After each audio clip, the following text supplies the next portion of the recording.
வணக்கம். வெற்றி படிக்கட்டு நிகழ்ச்சிக்கு உங்களை வரவேற்பது வி விஷ்ணுராஜ். முதலில் கல்வி செய்திகளை பார்க்கலாம்.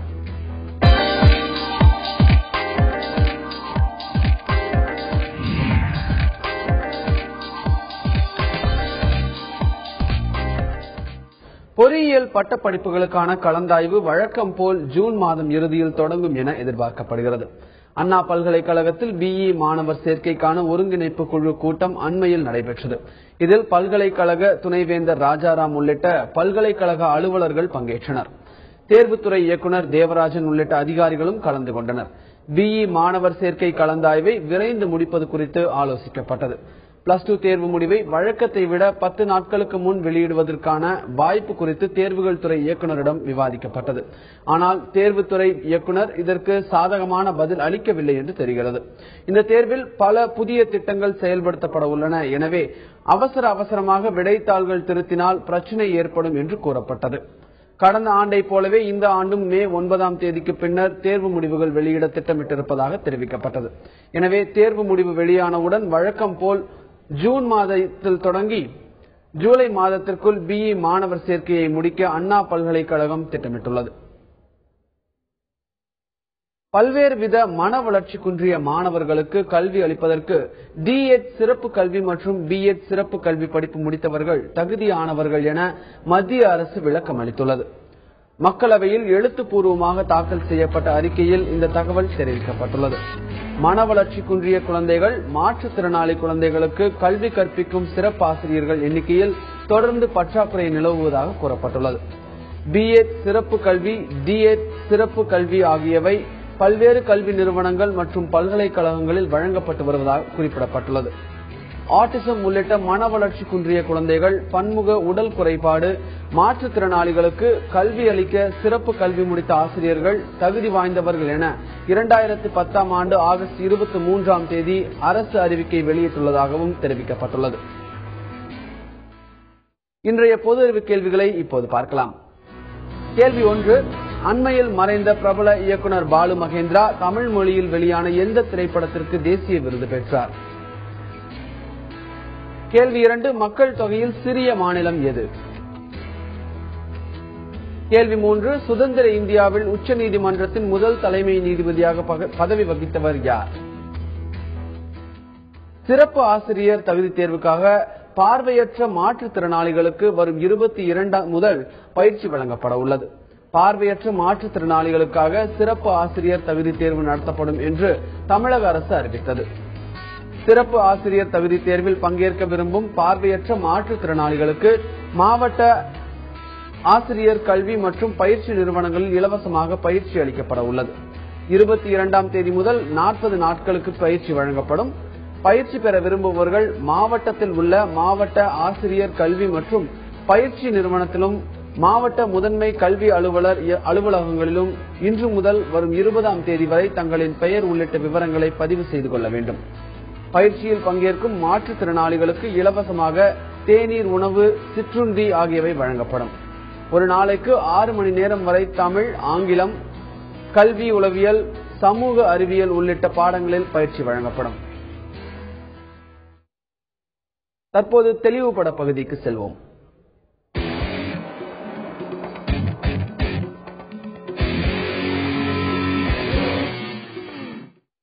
இன்றைய தெளிவுபட பகுதியில் மாணவர்களிடையே நிலவும் தேர்வு அச்சத்தை எப்படி நீக்குவது என்பது குறித்து விவாதிக்க உள்ளோம். அரங்கில் நம்முடன் உள்ள மூத்த ஆசிரியரும் கல்வியாளருமான திரு தாமரை கண்ணன் இருக்கிறார். மாணவர்கள் தங்களது சந்தேகங்களை கேட்டறியலாம். வணக்கம் சார். சார், எக்ஸாம்ஸ்க்கு எல்லாரும் படிச்சிடறாங்க. எவ்வளவு கஷ்டமா இருக்கோ ஈஸியா இருக்கோ அது ரெண்டாவது. பட் எப்படியாவது கஷ்டப்பட்டா படிச்சிடறாங்க எக்ஸாமுக்கு படிக்கிறது அப்படின்றத. படிச்சுட்டு பட் அங்க போய் உட்காரும் பொழுது பயத்துல மறந்துடுறது அப்படின்றது ஜென்ரலாவே இருக்கக்கூடிய ஒரு விஷயம். இப்படி இருக்கிறத எந்த ஸ்டேஜ்ல நம்ம கவனிக்கணும்? ஆக்சுவலா கண்டிப்பா பயத்துக்கும் மறதிக்கும் நிறைய தொடர்பு உண்டு. இந்த பயம் என்பது உடலியல் ரீதியாக ஹார்மோன்களால் உருவாகுது என்றாலும் கூட அந்த ஹார்மோன்களை தூண்டுவது மனம் சார்ந்த எண்ணங்கள் தான். இப்ப இந்த மாணவர்கள் மீது திணிக்கப்படுகிற எதிர்பார்ப்புகள் அல்லது அவர்களின் இலக்கை தாண்டி அவர்கள் திறனுக்கும் தாண்டி பெற்றோரோ சமூகமோ அவர்களிடம் எதிர்பார்க்கிற எதிர்பார்ப்புகள் இந்த மாணவர்களுக்கு ஒரு மன உளைச்சலை ஏற்படுத்துகிற போது அந்த உளைச்சலால் தான் பொதுவாக பயம் ஏற்படுகிறது. இந்த பயத்தின் காரணமாக பாடத்திட்டங்கள் மறப்பது, தேர்வில் பயம் வருவது, அதனால் வினாத்தாளை சரியாக அட்டன் பண்ண முடியாம போறது. ஆக பயம் பொதுவாக இருந்தாலும் கூட ஒரு சில மாணவர்களுக்கு மொழி தேர்வில் பயம் ஏற்படலாம், ஒரு சில மாணவர்களுக்கு கணிதத்தை பார்த்து பயம் ஏற்படலாம், ஒரு சில பேருக்கு அறிவியல் பயம் ஏற்படலாம். இப்படி நாம் இதை கவனிக்க வேண்டியது எப்படின்னா, ஒரு 7ஆம் வகுப்பு 8ஆம் வகுப்பு படிக்கிற போதே இந்த மாணவனுக்கு எந்த பாடத்தில் பயம் வருகிறது, எந்த பாடத்தை அணுகுவது சிரமம் ஏற்படுகிறது கவனித்து அதற்கான அணுகுமுறை மாற்றிக்கொண்டால் 10ஆம் வகுப்பு 12ஆம் வகுப்பு எளிதாக இருக்கும். ஆனால் பல பெற்றோர் 10ஆம் வகுப்பு 12ஆம் வகுப்பில் இந்த பயத்தை கவனிக்க ஆரம்பித்ததால் அதற்கான அவகாசம் கிடைக்காமல் போய்விடுகிறது. ஓகே, இப்போ 4th ஸ்டாண்டர்ட் 5th ஸ்டாண்டர்ட்ல இருந்தே பார்க்கும்பொழுது நிறைய ஸ்டூடெண்ட்ஸ்க்கு அப்படின்னு பார்த்தா மேக்ஸ் அப்படின்ற ஒரு சப்ஜெக்ட் வந்து ரொம்பவே கஷ்டமா ஃபீல் பண்ணுவாங்க. ஜென்ரலாவே ஸ்டூடெண்ட்ஸ்க்கு ஒரு சில ஸ்டூடெண்ட்ஸை தவிர மேக்ஸ் அப்படின்ற சப்ஜெக்ட் வந்து நிறைய பேருக்கு டஃப்பான விஷயம் தான். பேரண்ட்ஸ் அதை வந்து ஒரு 7th 8th கவனிக்கிறாங்க, இவனுக்கு வந்து இந்த ஸ்டூடெண்ட்டுக்கு மேக்ஸ் வந்து டஃபா ஃபீல் பண்றாங்க அப்படிங்கிறப்போ பேரண்ட்ஸ் என்ன பண்ணணும், அந்த சப்ஜெக்டை வந்து நல்ல கேள்வி கரெக்டா கொண்டு வரும். இப்போ 10ஆம் வகுப்பு வரை இருக்கிற பாடத்திட்டத்தின் முறைகள் வேறு, 11 12 சிஸ்டமே வேறு. 10ஆம் வகுப்பு இருக்கிறது அரித்மெட்டிக் மேத்தமெட்டிக்ஸ், வெறும் எண் கணிதம் தொடர்புடையது. ஆனா 11ல வந்தா நீங்க மேத்ஸ் புக் எடுத்து பாத்தீங்கன்னா அது மேத்ஸ் மாதிரி இருக்காது. அதுல எக்ஸ் ஒய் தீட்டா பீட்டா இப்படித்தான் இருக்குமே தவிர எண்ணுக்கே இங்க வேலை இல்லை, எல்லாம் எழுத்துக்கள் தான். ஆனா 10ஆம் வகுப்புல என் பையன் 100க்கு 100 கணிதத்தில் எடுத்தான், 11ஆம் வகுப்புல கஷ்டப்படுறான்னு சொல்வதற்கு காரணம் அதே மாதிரி நினைச்சிட்டு வர்றது அது இல்ல. 10ஆம் நம்ம இதை பத்தி தொடர்ந்து பேசுவோம். அதற்கு முன்பாக திருவண்ணாமலையிலிருந்து கயல்விழி கால் பண்ணிருக்காங்க. வணக்கம் கயல்விழி, உங்களுடைய சந்தேகம் என்ன கேளுங்க. வணக்கங்க. வணக்கம். எனக்கு ஒரு என் பிள்ளைங்களோட பேரண்ட்ஸுக்கு எங்களுக்கு தான் ரொம்ப பயமா இருக்கு, நாங்க என்ன பண்ணணும்? நல்லா கேள்வி கேட்டீங்கம்மா, இதை உங்களுக்கே பதில் சொல்லணும். பொதுவாக தாத்தாக்களின் நகல்களாகத்தான் தமிழன் தயாரிக்கப்படுகிறான்னு ஒரு மிகப்பெரிய பிராவர்பம் உண்டுங்க. நான் யாருன்னா எங்க அப்பாவோட பிரதி, எங்க அப்பா யாருன்னா எங்க தாத்தாவோட பிரதி.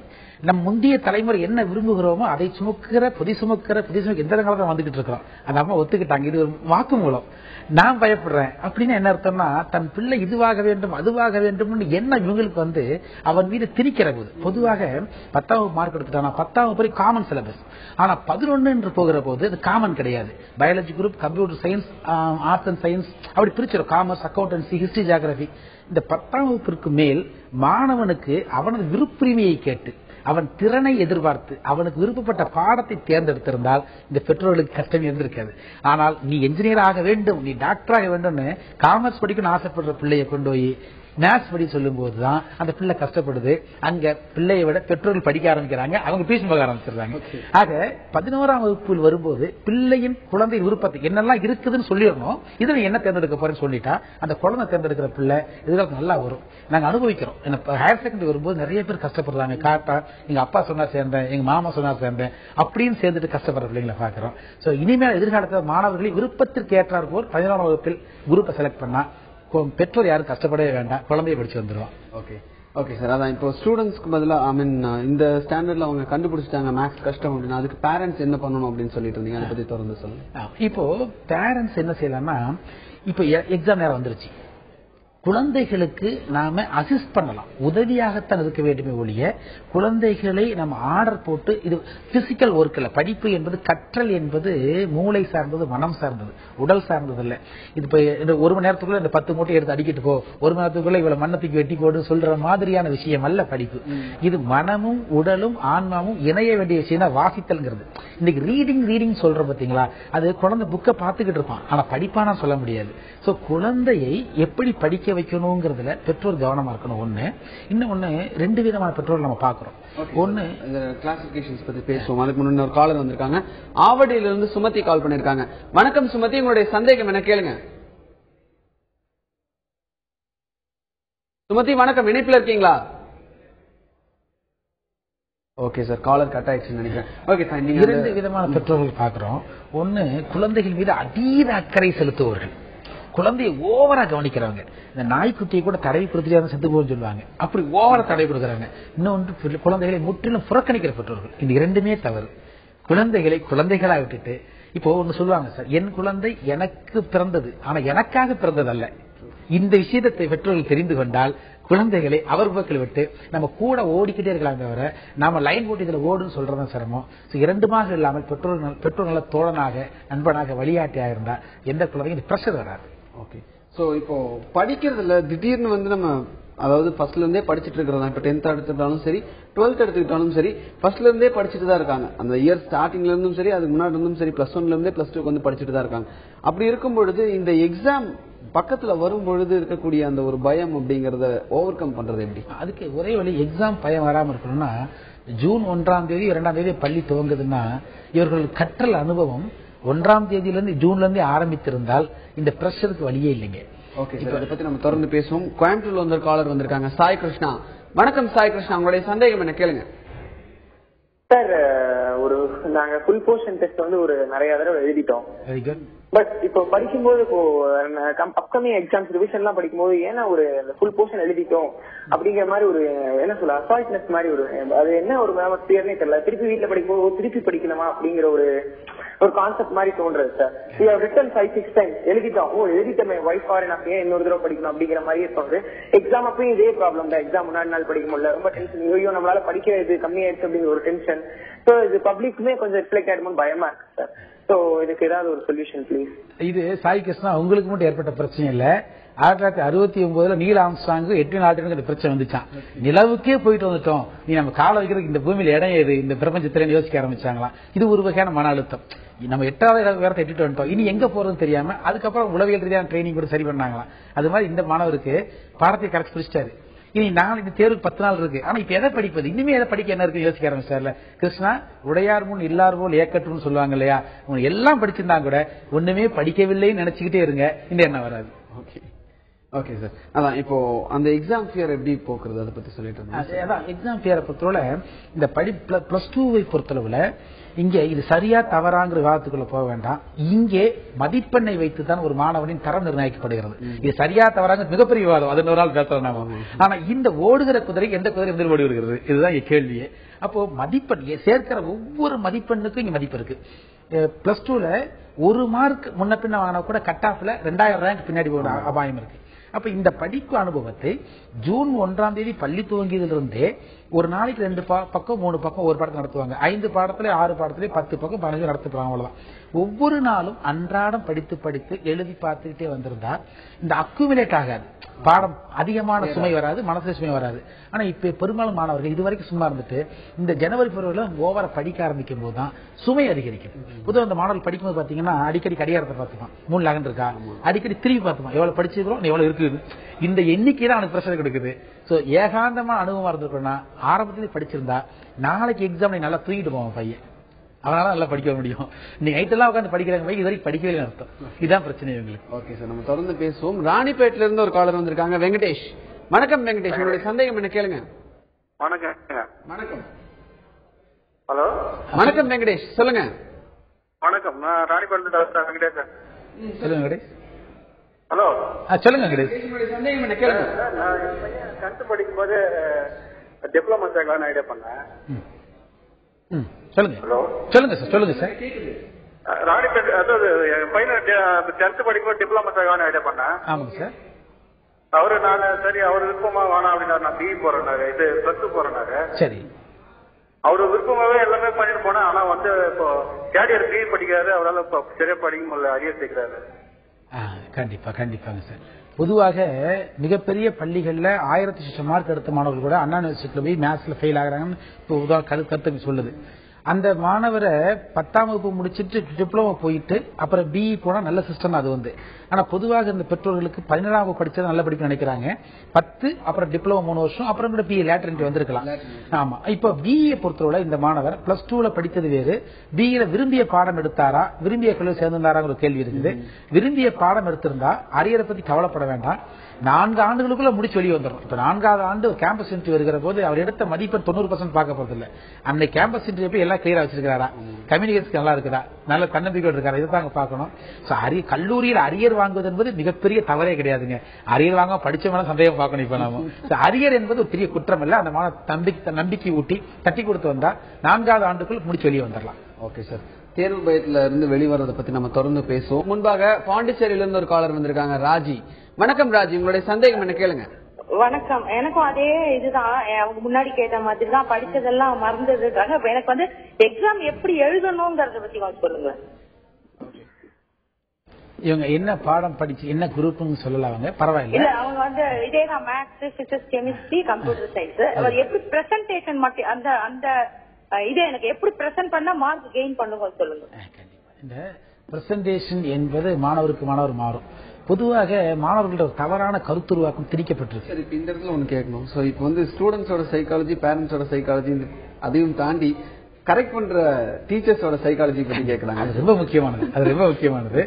இந்த மாணவர்கள் ஆசிரியர் என்ன எதிர்பார்க்கிறார்கள் என்பதை தெரிந்ததுன்னா நல்ல மார்க் எடுக்கலாங்க. இந்த புத்தகத்தில் உள்ளதை அப்படியே எழுதணும் அப்படிங்கிற ஒரு எண்ணம் மாணவர்களிடம் திணிக்கப்பட்டிருக்கு. இது அறிவியல் பாடத்தை பொறுத்தவரை தவறான எண்ணம் தான்.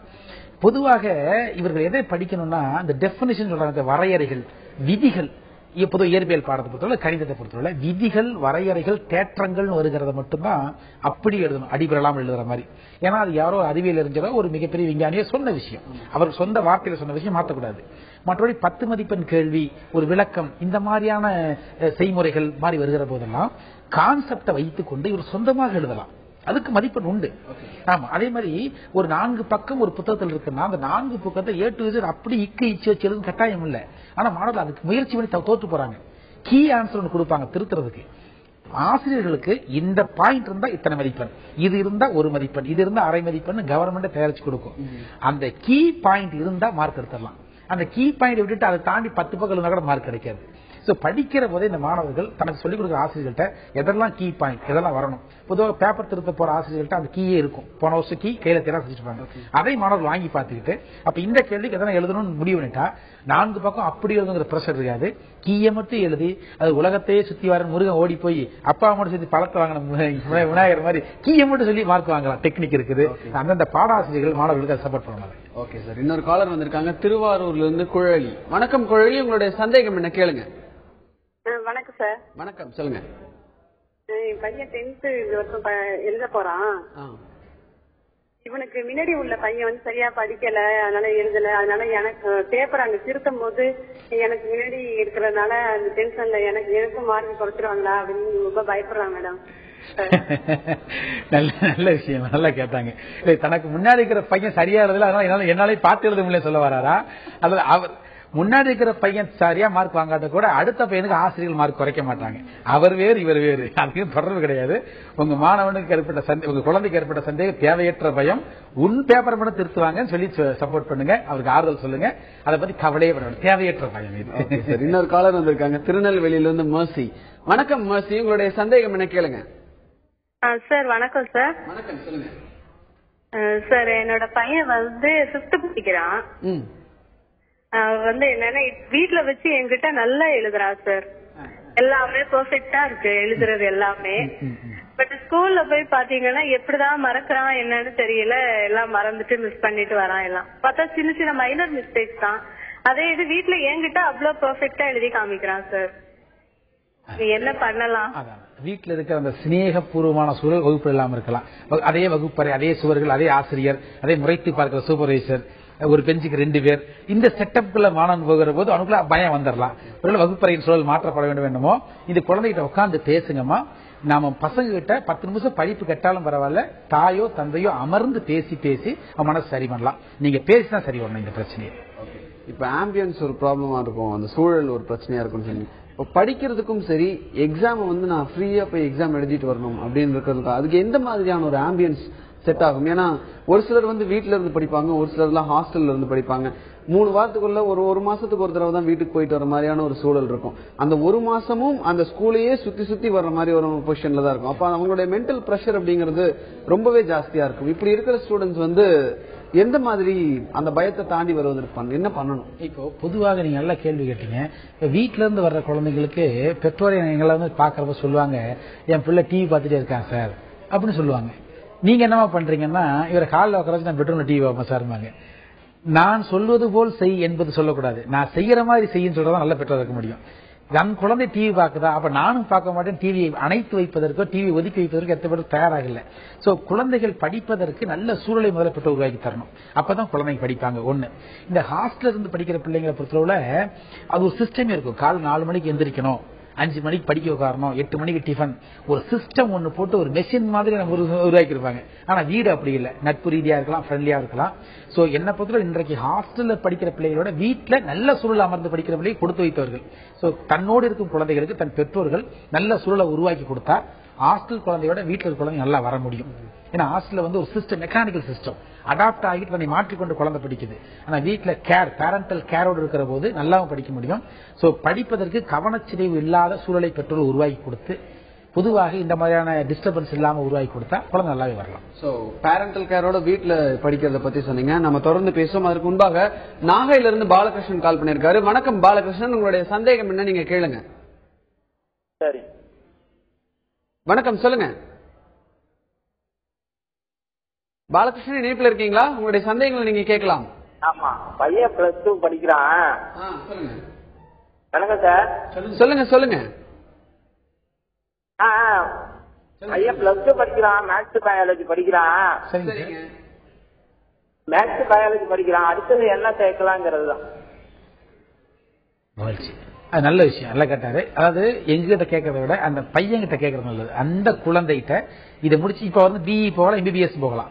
இப்ப பிரச்சனை என்ன தெரியுமா? பிசிக்ஸ், கெமிஸ்ட்ரி, மேத்ஸ், பயாலஜி தயாராயிட்டாரு. இது முடிச்ச பிறகு இவருக்கு பிஇ இன்ஜினியரிங் போறதுக்கு வாய்ப்பு இருக்கு, மெடிக்கல் போறதுக்கு வாய்ப்பு இருக்கு. என்ன பிரச்சனை? வேறு வேறு திசை. இப்ப நம்ம கவனமா இருக்கணும்.